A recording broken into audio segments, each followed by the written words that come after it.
నమస్కారం. ఈరోజు మనం ఒక ఇంట్రెస్టింగ్ కథను విశ్లేషించబోతున్నాం. అదే నిజాయితీగల కట్టెలు కొట్టేవాడు. బహుశా ఈ టైటిల్ వినగానే చిన్నప్పుడు చదువుకున్న ఒక పిట్టకథ గుర్తుకొచ్చుండొచ్చు. కానీ నమ్మండి, ఇందులో కేవలం పిల్లలకు చెప్పే నీతి మాత్రమే కాదు, మన ఎంపికలు, మన ప్రవర్తన ఎలా ఉండాలి అని చెప్పే ఒక చాలా లోతైన పవర్ఫుల్ పాఠం దాగుంది. కాంప్లెక్స్ అయిన నైతిక సందిగ్ధతలను అత్యంత సింపుల్గా వివరించే శక్తి ఇలాంటి కథలకుంటుంది. అందుకే ఇది ఇన్ని శతాబ్దాలుగా అలా నిలిచిపోయాయి. సో లేట్ చేయకుండా ఆ కథలోని అసలు సారాంశాన్ని డైరెక్ట్గా అన్వేషిద్దాం. అసలు కథల్లోకి వెళ్లే ముందు మనం ఒక ప్రశ్న వేసుకోవాలి. అదేంటంటే, అబద్ధం చెప్పడం వల్ల నిజంగా జరిగే నష్టమేంటి? అబద్ధం చెప్తే అప్పటికప్పుడు ఏదో పెద్ద రిలీఫ్ రావచ్చు, లేదా ఏదో ఒక ప్రాబ్లం సులభంగా సాల్వ్ అయినట్లు అనిపించొచ్చు. కానీ లాంగ్ టర్మ్లో చూస్తే అది మన వ్యక్తిత్వాన్ని ఎలా దెబ్బతీస్తుందో, మన ప్రశాంతతను ఎలా లాగేసుకుంటుందో ఈ విశ్లేషణ ద్వారా మనం తెలుసుకోబోతున్నాం. ఈ చిన్న కథ వెనక దాగిన ఆ అతిపెద్ద సత్యాన్ని ఇప్పుడు లోతుగా పరిశీలిద్దాం. ఇక్కడే మన మెయిన్ క్యారెక్టర్, అదేనండి, గోపిని కలుస్తాం. గోపి కేవలం ఒక సాధారణ కట్టెలు కొట్టేవాడు మాత్రమే కాదు, పాపం చాలా పేదవాడు.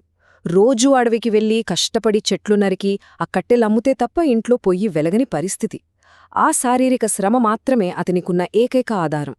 కాని ఇక్కడ మనం నోట్ చేసుకోవాల్సిన పాయింట్ ఏంటంటే, అంతటి దారిద్ర్యంలో కూడా అతనిలో ఎప్పుడూ లోపించిన ఒక గొప్ప క్వాలిటీ ఉంది. అదే అచంచలమైన నిజాయితీ. డబ్బు లేకపోతే మనుషులు కాంప్రమైజ్ అయిపోతారు అంటారు కదా, కాని గోపి ఆ స్కేర్సిటీ మైండ్ సెట్ని లేదా కొరత మనస్తత్వాన్ని ఎలా జయించాడన్నదే ఈ కథకు మూలస్తంభం. లైఫ్ ఎప్పుడూ ఒకేలా సాఫీగా సాగిపోదు కదా. ఈ కథలో అతిపెద్ద టర్నింగ్ పాయింట్ ఇక్కడే వస్తుంది. ఒకరోజు గోపి నది ఒడ్డున ఒక పెద్ద చెట్టును కొడుతున్నాడు. అకస్మాత్తుగా అతని చేతిలో ఉన్న ఇనుప గొడ్డలి జారి ఆ నదిలో పడిపోయింది. అంతే, ఆ క్షణంలో గోపీకి ప్రపంచం చీకటైనట్లు అనిపించింది. ఆ గొడ్డలి లేకపోతే రేపు అతనికి పూట గడవదు.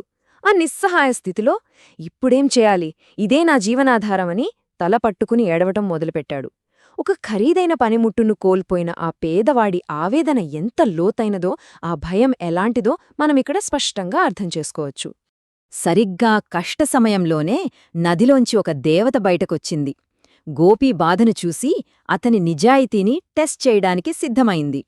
ఇదొక అద్భుతమైన మైండ్ గేమని చెప్పొచ్చు. ఫస్ట్ నదిలో మునిగి ఒక ధగధగా మెరిసే బంగారు గొడ్డలి బయటకు తెచ్చి, ఇది నీదేనా అని అడిగింది. ఏమాత్రం ఆలోచించకుండా గోపి వెంటనే, కాదమ్మా, అది నాది కాదు అని చెప్పేశాడు. ఆ తర్వాత వెండి గొడ్డలి తెచ్చినా సున్నితంగా కాదు అన్నాడు. ఫైనల్గా అతని పాత ఇనుప గొడ్డలి తీసుకురాగానే, అవునమ్మా, ఇదే నా గొడ్డలి అని ఎంతో ఆనందంగా తీసుకున్నాడు. కటిక పేదరికంలో ఉండి కూడా టెంప్ట్ అవ్వకుండా నిలబడటం అతని క్యారెక్టర్కు నిదర్శనం. ఆ నిజాయితీకి రిజల్ట్ ఎలా ఉందో తెలుసా? గోపి అచంచలమైన నిజాయితీకి దేవత ఎంతో ఇంప్రెస్ అయిపోయింది. ఎంత కష్టంలో ఉన్నా, ఛాన్స్ దొరికినా తనది కానిదానికి అతను ఏమాత్రం ఆశపడలేదు. దానికి రివార్డ్గా ఆ ఇనుప గొడ్డలితో పాటుగా ఆ విలువైన బంగారు, వెండి గొడ్డలను కూడా అతనికి బహుమతిగా ఇచ్చేసింది. ఆశ్చర్యం కదూ! తీవ్రమైన నిరాశతో ఏడుస్తూ కూర్చున్న గోపి ఊహించని ఈ బహుమతులతో ఎంతో సంతోషంగా ఇంటికి చేరుకున్నాడు. నిజాయితీకి తక్షణమే దక్కిన అద్భుతమైన విజయమిది. అయితే కథ ఇక్కడితో అయిపోలేదు. ఈ సొసైటీలో రెండు విభిన్నమైన మనస్తత్వాలు ఎలా ఉంటాయో ఇప్పుడు మనం పోల్చి చూద్దాం. ఒకవైపు గోపి వినయంగా, కాదమ్మా, అది నాది కాదు అనే విలువైన బంగారు గొడ్డల్ని వదిలేసుకున్నాడు. మరోవైపు గోపికి జరిగిన ఈ లాభం గురించి తెలుసుకున్న వేరొక గ్రామస్థుడు అత్యాశతో కావాలనే తన గొడ్డల్ని తీసుకెళ్లి నదిలో పడేశాడు.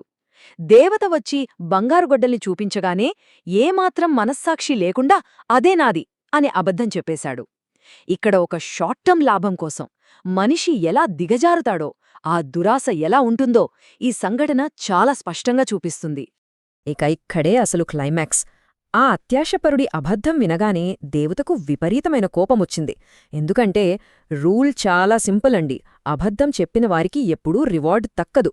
ఆ దేవత అతనికి ఆ బంగారు గొడ్డలి ఇవ్వలేదు సరికదా, కనీసం అతను కావాలని పడేసిన ఆ పాత గొడ్డల్ని కూడా ఇవ్వకుండా అక్కడ్నుంచి మాయమైపోయింది. తక్షణ లాభం కోసం అత్యాశకుపోయి అబద్ధమాడటం వలన అతను కొత్తది పొందకపోగా తనకున్న ఏకైక జీవనాధారాన్ని కూడా శాశ్వతంగా కోల్పోయాడు. అబద్ధం వల్ల వచ్చే నిజమైన నష్టం అంటే ఇదే. ఈ పూర్తి విశ్లేషణ సారాంశం ఒక్కటే, నిజాయితీ ఎప్పుడూ మంచి ఫలితాన్నే ఇస్తుంది.